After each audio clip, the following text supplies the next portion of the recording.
Hello, today we're going to learn about collision theory. And this helps us understand the rate of reactions better. So here's how it works. There's two main principles. The first principle is that the particles, so again, this is for a reaction. So we would say this particle and this particle are going to form this particle. So the particles must have sufficient energy.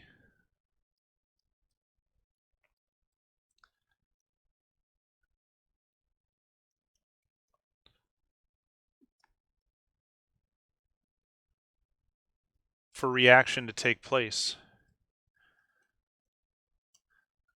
So if there's not enough energy, they're not going to react. Think about it. They have to overcome the repulsion of the positive charge of each nucleus. If these were atoms, or if they were compounds are made of atoms, they would have to overcome the repulsion as they approach each other. So if this is particle A and it's approaching particle B, if there's not enough energy, they will not react. So that's the first principle. And that energy is called the energy of activation.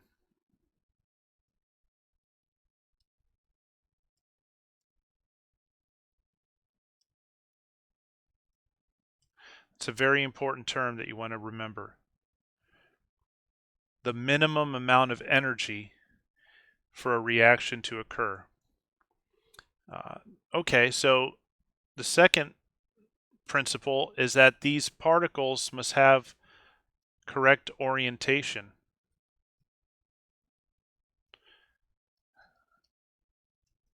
So if they're not in the proper orientation, they will not react because they just won't fit in with each other. I'm going to show you an example in a minute here with some Legos, and I think it's going to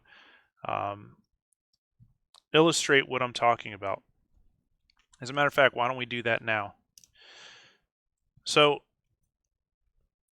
here's one reactant, this red Lego. We'll just call this a particle, whether it's an atom or whether it's a compound or a molecule, I should say. Really doesn't matter. Here's another reactant. So in order for these to react, the first principle says that there must be a minimum amount of energy necessary to get these particles to react.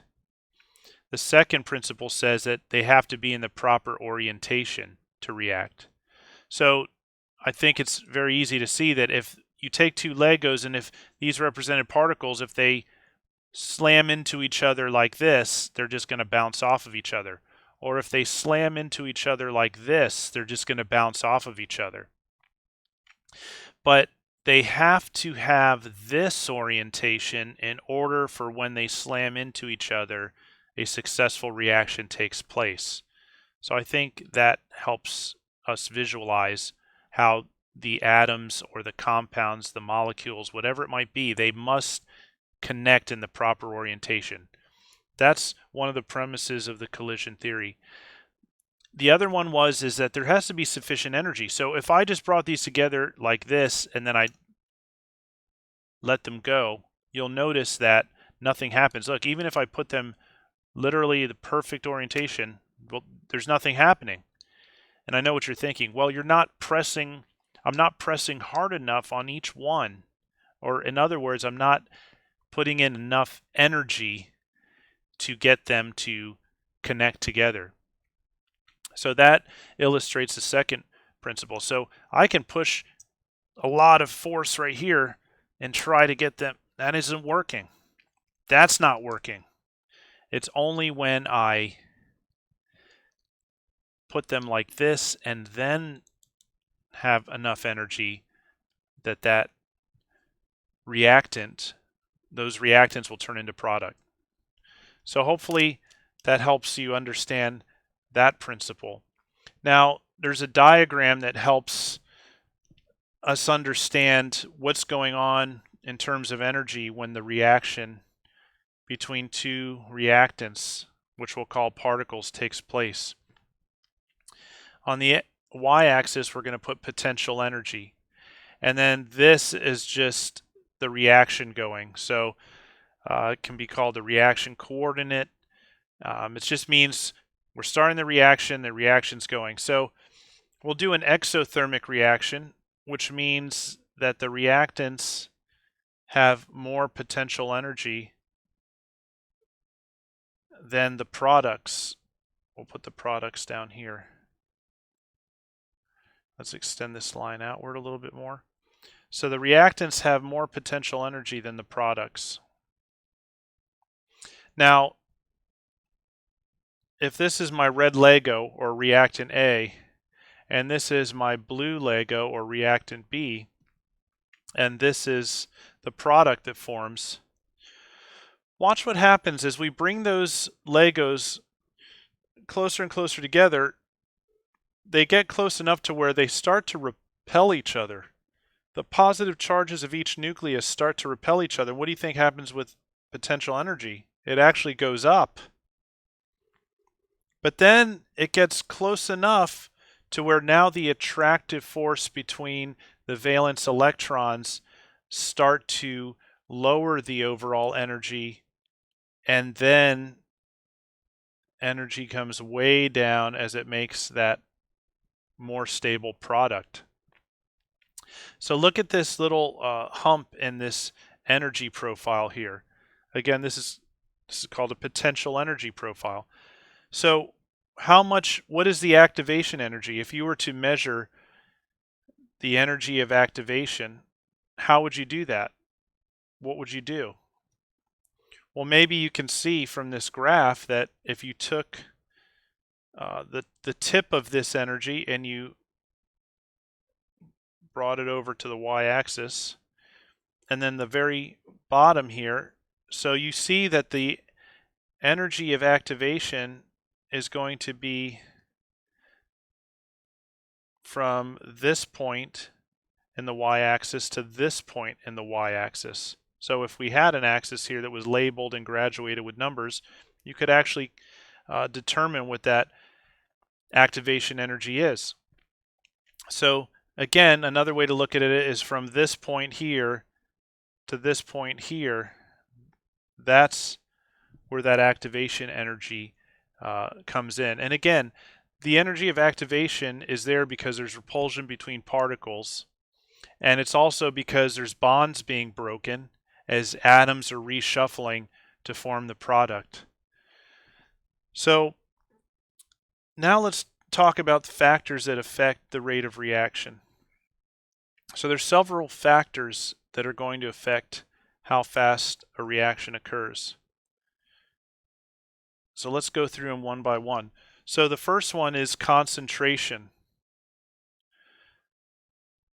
Now, imagine if I had hundreds and hundreds of Legos in a giant bag. Let's just say I had a garbage bag full of red Legos, and I had a garbage bag full of blue Legos, and I needed to react them, so to speak.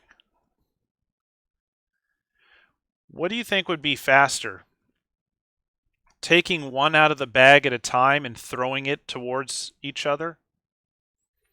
And just one person standing here, one person standing here, say, okay, let's get these to react, and we just start throwing the Legos and trying to get them to hit and connect? Or what if we took the whole bag of these Legos and we put them in, let's say, like a cannon, and then we put this bag of Legos in a cannon? Okay, so the whole bag is in here, right? The whole bag is in here. And now we seal that off and we fire the cannons. And now, well, this is going to be an example that's going to illustrate two principles. We fire them together. Which one, if you had to guess, would have a faster rate of reaction between these Legos? This is the correct answer. Can you tell me why with respect to concentration? There's other reasons, but we'll get to that. But why with respect to concentration? Well, it's because the more Legos that are hitting other Legos, the faster the reaction will occur. It goes back to the one illustration that I think we talked about the army here with their horses and chariots and all that stuff, and then the other army here with their horses and chariots and all that stuff.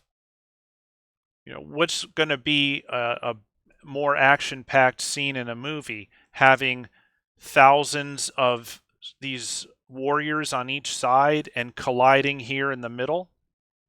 A higher concentration of soldiers here and a higher concentration of soldiers here? Or would this be more exciting? There's like person here, here, there, here, there, and then they go into battle. Well, obviously this example is going to be much more action-packed. There's going to be a lot more things going on. It's going to be a faster pace to that film. Okay, so that's concentration. The more you have, the more opportunities there are for interaction between these things. With this illustration with the cannon, what was another reason why this would be preferable to this? Let's say these guys just decided to throw these two bags together. Well, with the cannon, there's more energy. And what would give a particle more energy in the world of chemistry? Exactly, temperature. Remember, temperature is a measure of the average kinetic energy of the particles of a substance. So the higher the temperature, the more energy. The more energy, the easier it is to overcome that energy of activation. So that's another reason. Another reason is surface area. Another factor is surface area.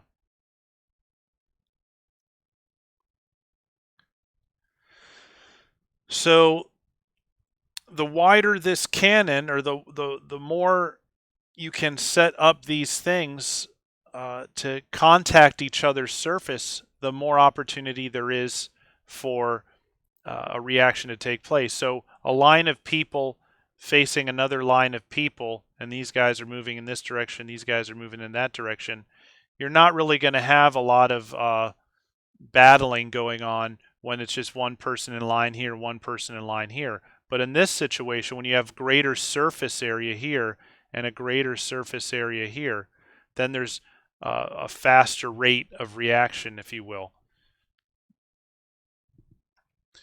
Here's another one. It's pressure. So I'm going to erase this. If you're working with gases, you can just think of the pressure squeezing those particles into places that they might not want to go as readily if they were not under pressure. So if you increase the pressure, what do you think that would do to the rate of a reaction?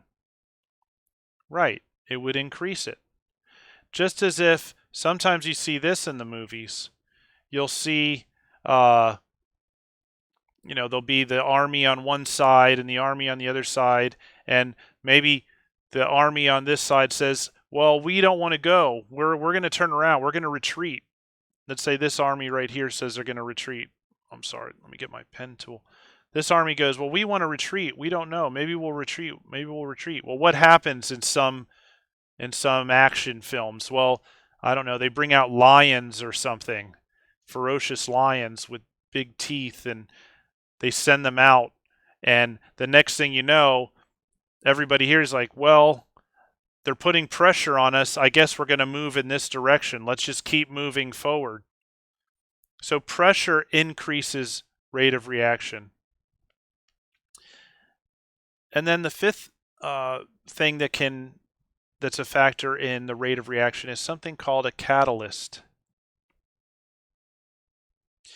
Now, a catalyst is something that helps orientate the particles.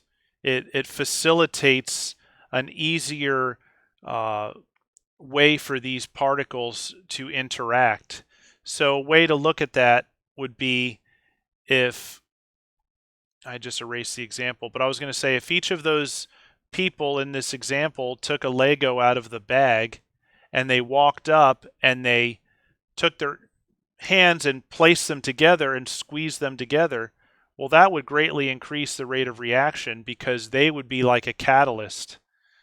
That's probably worth drawing. And I just feel like drawing a little bit. So if this person took out a red Lego and this person took out a blue Lego and then they just walked up and then put them together physically, well, then they would be acting as a catalyst in the sense that they're making it a lot easier for the reaction to occur. Now, we're talking about chemistry, so this doesn't have to do with people putting these things together. But in the real world, in the human body, there's things called enzymes. And these enzymes act as catalysts for reactions that occur in your body. It would take a long time for things to occur in your body without these enzymes. And what the enzymes basically do is they make a surface to bring a couple different molecules, let's say this molecule together, and this is the orientation this needs to go into. And then let's say there's another molecule that looks like this, like a Pac-Man. And what this catalyst does is it allows these particles to settle in, as you can see here. So that way when you settle in both particles, they're literally in the proper orientation for easy connection. So it makes a lower energy pathway for these particles to connect. So that's why a catalyst will speed up a chemical reaction. And notice one thing. After these join up, these two particles, and then you've got the Pac-Man looking thing and then the diamond looking thing connected, what happens to the catalyst here? If this portion is the catalyst right here, what happens to this thing? Is it used up? No. This is free to move along and find some more particles to allow them to interact. So again, just to summarize, how do these factors affect the rate of reaction? I'm not going to write it all out because that's going to take too long. You can write it in your notes. If you increase, well, maybe I will write it out. So, rate. So if you increase the concentration, the amount of particles, that increases the rate of reaction. If you increase the temperature, that would increase the energy of the particles, and that would increase the rate of reaction. If you increase the surface area, that will increase the rate of reaction. If you increase the pressure, that will increase the rate of reaction. And if you increase, or not increase, but if you add a catalyst, that will increase the rate of reaction. I hope this was helpful. Have a great day.